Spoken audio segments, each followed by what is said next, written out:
योगी की एंट्री से बंगाल में बदला पूरा गेम। जहां पहुंचे वहीं उमड़ी भीड़। रैलियों ने बढ़ाया सियासी तापमान। टीएमसी के लिए बज गई खतरे की घंटी। दिल्ली बिहार के बाद अब बंगाल में यूपी का दिखेगा असर। स्ट्राइक रेट ने बढ़ाई टीएमसी नेताओं की टेंशन। क्या फिर दोहराएंगे वही जीत का फॉर्मूला? टीएमसी का मतलब है terror, mafia Raj and corruption. 4 मई को जब ईवीएम खुलेंगे तो कोमल ही कोमल हर जगह खिलता हुआ दिखाई देगा। इस वक्त चारों ओर योगी की रैलियों की चर्चा हो रही है, क्योंकि बंगाल के चुनावी रण में जिस तरह से योगी की सभाओं में जनसैलाब दिखाई दे रहा है, उसने सियासी गलियारों में हलचल बढ़ा दी है। और यही वजह है कि उम्मीदवार खुद उनकी ज्यादा से ज्यादा रैलियां कराने की मांग कर रहे हैं। दरअसल योगी अपने भाषणों में लगातार कानून व्यवस्था, विकास और पहचान के मुद्दे को केंद्र में रख रहे हैं। उन्होंने बंगाल में टेरर माफिया और करप्शन पर सवाल उठाते हुए बदलाव की जरूरत बताई है। साथ ही युवाओं की बेरोजगारी को बड़ा मुद्दा बनाकर सीधे वोटर से कनेक्ट करने की कोशिश की है। उनकी भाषा सीधी और आक्रामक है, जो भीड़ पर असर डालती नजर आ रही है। योगी फैक्टर को समझने के लिए पिछले चुनाव के आंकड़ों भी अहम है। बिहार में जिन सीटों पर उन्होंने प्रचार किया, वहां जीत का प्रतिशत काफी ऊंचा रहा। वहीं दिल्ली में भी उनकी रैलियों ने चुनावी माहौल को प्रभावित किया है। यही वजह है कि अब बंगाल में भी वह अपनी रणनीति अपनाई जा रही है। अब जैसे जैसे मतदान की तारीख नजदीक आ रही है, हर रैली और हर बयान की अहमियत बढ़ती जा रही है। योगी की मौजूदगी ने चुनावी हवा को जरूर बदला है, लेकिन इसका असर नतीजों में कितना दिखेगा, यह आने वाले वक्त बताएगा। लेकिन उससे पहले आप योगी के इन बयानों को सुनिए। 4 मई को जब रिजल्ट आएगा, टीएमसी के गुंडों को कहीं छुपने की जगह नहीं मिलने वाली है।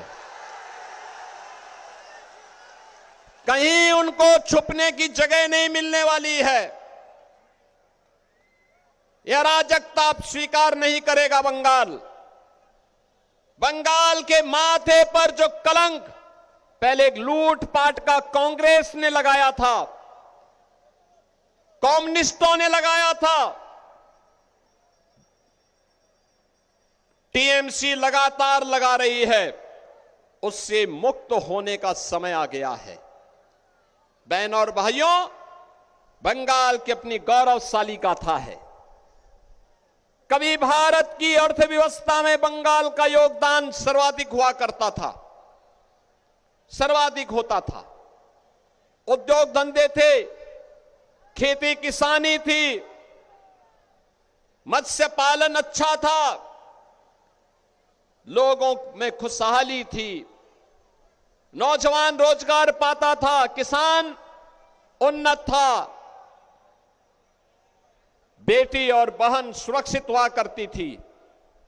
लेकिन लगातार बंगाल के अंदर ये सब कम होता गया। पिछले 9 वर्ष में उत्तर प्रदेश के अंदर 17,000 से अधिक बड़े कारखाने लगे हैं। लाखों नौजवानों के लिए नौकरी आई है। आज सुरक्षा का वातावरण है, बेटी भी सुरक्षित है, व्यापारी भी सुरक्षित है, हर व्यक्ति को सुरक्षा की गारंटी है। और यूपी का बुलडोजर, बहनों और भाइयों, वह एक्सप्रेसवे ही नहीं बनाता है, माफिया की हड्डी पसली को भी रोड पर मिलाने का काम कर देता है। और इसीलिए आपसे कहने के लिए मैं आया हूं, समय है, ये अवसर है, ये घुसपैठियों को आपके हक में डकैती डलवाने की छूट देने वाली टीएमसी की सरकार से मुक्ति का समय आ गया है। बंगाल में टीएमसी के शासन में 30 लाख नौजवान बेरोजगार हुआ है, उद्योग बंद हुए हैं, क्योंकि टीएमसी का मतलब है terror, mafia Raj and corruption. भय के साए में, टेरर के साए में उद्योग धंधे नहीं लगते, विकास नहीं होता। माफिया राज में विकास नहीं होता। जहां करप्शन होगा वहां उद्योग नहीं लगते हैं।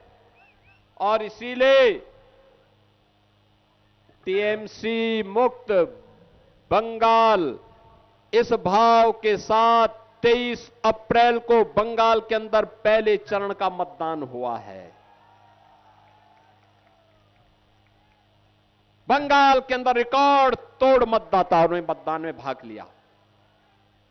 152 विधानसभाओं में चुनाव, और रुझान बताते हैं 4 मई को जब ईवीएम खुलेंगे तो कोमल ही कोमल हर जगह खिलता हुआ दिखाई देगा।